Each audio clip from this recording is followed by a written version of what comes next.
Hi, welcome to Encounter Shawnee Mission. I'm Joe Stokes. And I'm Aaron Bunker. Let's take a visit to Brookwood Elementary School where Patrick Wilkinson and Sam Schneck took a look inside a one-room schoolhouse. Brookwood Elementary second grade took a field trip to the Lanesfield Schoolhouse in Gardner, Kansas.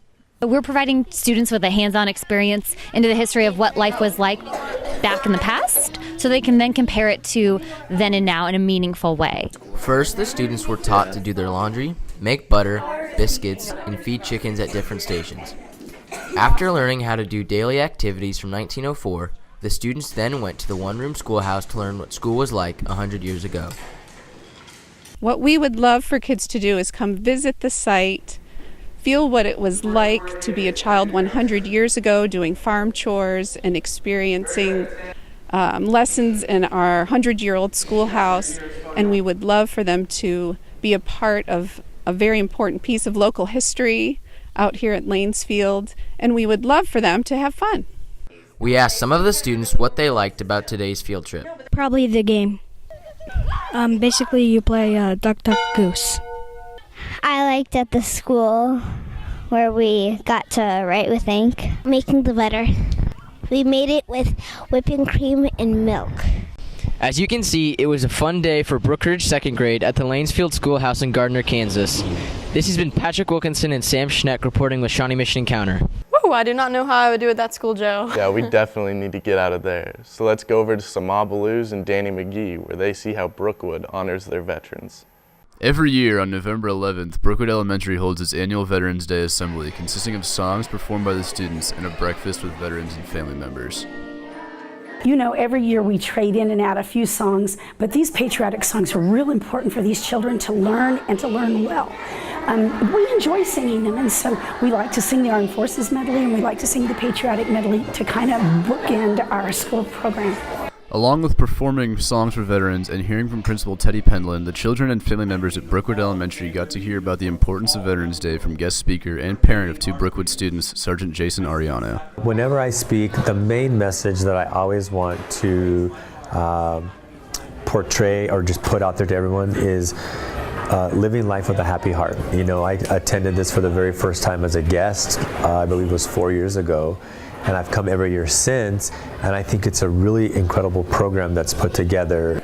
After the performance and words from Sergeant Ariano, students got to enjoy breakfast with veterans and family members. This has been Samal Balooz and Danny McGee with Encounter Shawnee Mission. Man, those veterans sure are popular among the kids. Oh yeah, absolutely. We just can't do enough for them. But you know what else is popular? What? One-room schoolhouses. Sherwood Elementary School also took a look. Let's hear from Caroline Shelton and Josh Buss.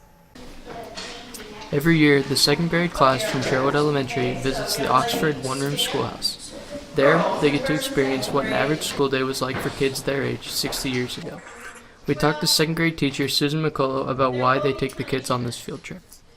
We brought the kids here because in social studies, one of our standards or objectives is for them to learn to compare a pioneer family and a modern day family, and to see how things have changed over time. To learn more about the history of the Oxford Schoolhouse, we talked to April Bishop, the Cultural Arts Coordinator of Leawood.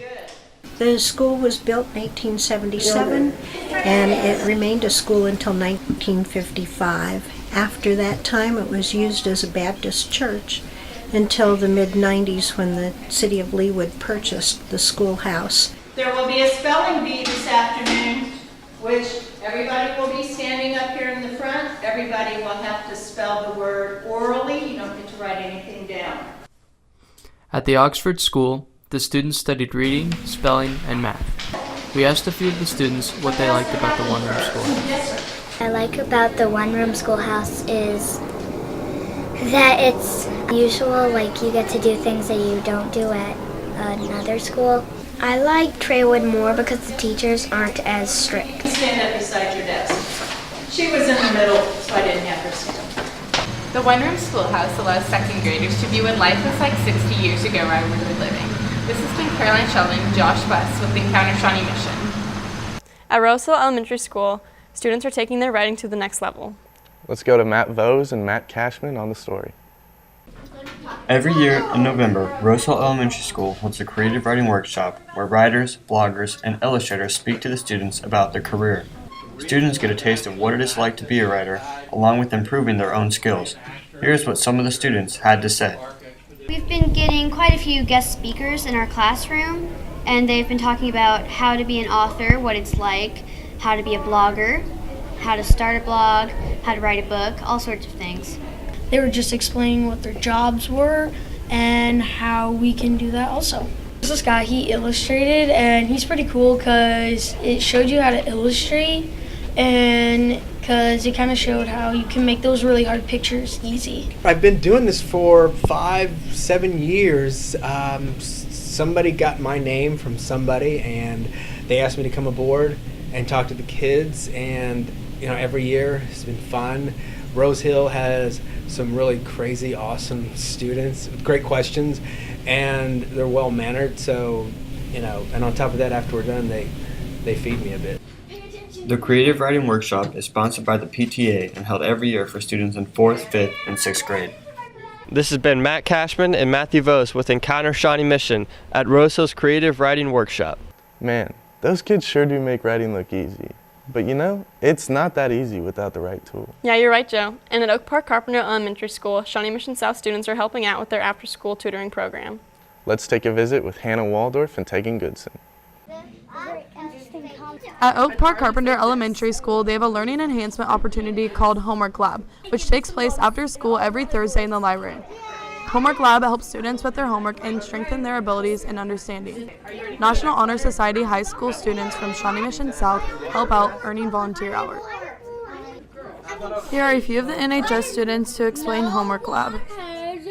We just help them with their general homework and whatever they bring in, and so with the kindergartners we work in their workbooks, and then if they don't have anything to work on, then we play games with them, like learning the alphabet like you guys saw and stuff like that. And then with the older kids, they work on their daily assignments too, and then when they don't have anything to work on, they read. I just really like the kids' attitude and how excited they are to work every day, and they really appreciate having someone to help them with their homework. I'm happy to do it. I started it probably like a couple months ago. Mostly we help them with homework, but some of the kids in the lower grades don't have a lot of homework, so we do educational games. I think it's really interesting to be able to interact with kids of like different grade levels and kind of see where they are. Here are a few students explaining what they enjoy about Homework Lab.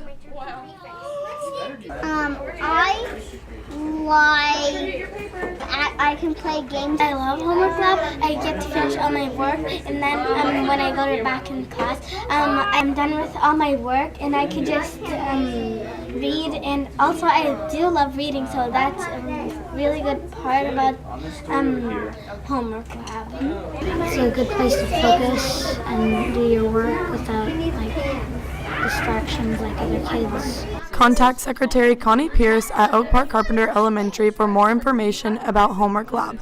Reporting with Encounter Shawnee Mission, this has been Hannah Waldorf and Tegan Goodson. Yeah, we definitely hope that work pays off for him. Yeah, and you know what else pays off is a healthy lifestyle, like the Red Ribbon Spirit Week is teaching the kids at Indian Woods. Here's Stephen Seaman and Leora Dottie.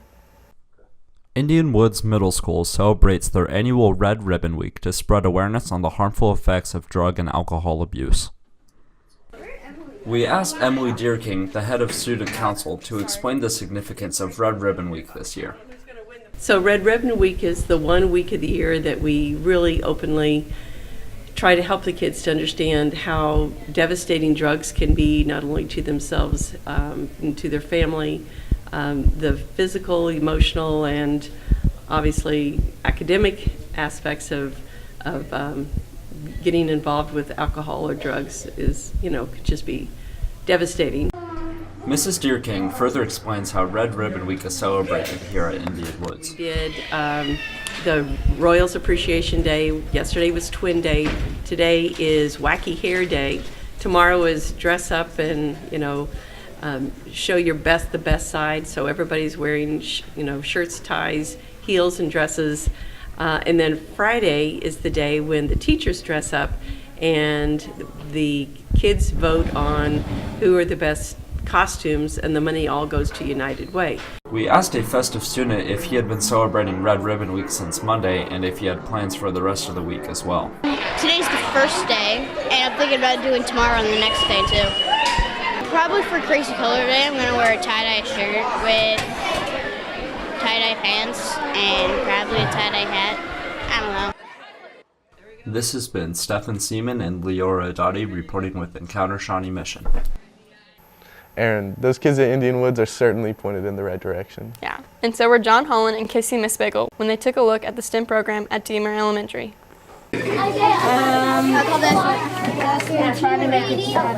If you drew on paper, I want you to use your iPad to take a picture of that, okay? Today we're here at John Deemer Elementary to talk to Miss Matthews' third grade class and instructional coach Jill Gilgis about the STEM program. Okay, so STEM stands for Science, Technology, Engineering, and Math. And so kind of how to integrate all those different topics into different activities, and engineering design is great for that. Eventually they're going to have to measure this, so they get some real application of those measuring skills. And then, you know, the engineering design process, they're going through that. Now let's talk to a couple students about their cardboard chair project. I really like this project a lot because we're all working together, and it's a really cool project, and it's really, really fun to do. We learn new things, and we're actually having fun. STEM projects like the cardboard chair are another way Shawnee Mission teachers are integrating real-world skills into education. Reporting with Encounter Shawnee Mission, this has been John Holland and Casey Mispigel. Now let's hear from Noah Burkle and Joe McAtee, who went to Horizons High School to check out their first student council. Here at Horizons High School, their student council is prepping posters and supplies for their canned food drive and Thanksgiving dinner. We talked to teacher Brianne Clark about student council's role in the activities. So in our student council meeting today, students were working on advertising our annual We Care I Can food drive, which is the district-wide food drive that benefits the Johnson County Christmas Bureau. And we also talked about preparation for our Thanksgiving dinner, which is our school's biggest event right now. We make 9 turkeys, 80 pounds of mashed potatoes, and stuffing and gravy for 150 people. So it takes a lot of preparation, and student council is an integral part of preparing that wonderful day at our school. They are also having their Spirit Week to have students get involved and participate in the Thanksgiving dinner on November 24th. We talked to student council members about what they are doing to help with the preparation and the day of the dinner. For Thanksgiving dinner, I am actually hoping to help cook in the kitchen. I am preparing to come early and help out any way I can just to make sure everything looks good for whoever comes. Ultimately, we asked the students why they had joined student council. I'm on student council because I'm a senior, and Horizons doesn't really have a student council, and I just kind of decided that I wanted to be a part of something, so before I graduated. Reporting live with Encounter Shawnee Mission, this has been Joe McAtee and Noah Burkle. Aaron, you ready for some football? You bet, Joe. And at Shawnee Mission South, they are too, with DECA's annual Madden Tournament. Anton Caruso and Michael Carter are covering the action. Here at Shawnee Mission South High School, DECA, the school's business and marketing club, hosts the annual Madden Tournament as a fundraiser. Mr. McElroy, the sponsor of the club, explains the purpose of the fundraiser. Okay, so the reason that we decided to go with Madden, or with doing the Madden Tournament, was we wanted to do a fundraiser for students, something that they would be interested in, and then also something that we thought they'd like, and we thought that Madden would be a good fundraiser for that. Here's sophomore Tony Thomas, a contestant in the tournament. I bought my first Madden in 2007. I think I'm gonna do pretty good because I'm just Tony and I'm amazing. And when I win, I think if they give us money, I'm going to McDonald's because food is my life. Yum. You have to be prepared for anything during the tournament. From injuries to interceptions or even to overtime. But if you have what it takes, you can be crowned the Madden Tournament champion. Oh, guys, thank you. Reporting with Encounter Shawnee Mission, this has been Michael Carter. That's all for this edition of Encounter Shawnee Mission. I'm Joe Stokes. And I'm Erin Bunker. Thanks for watching.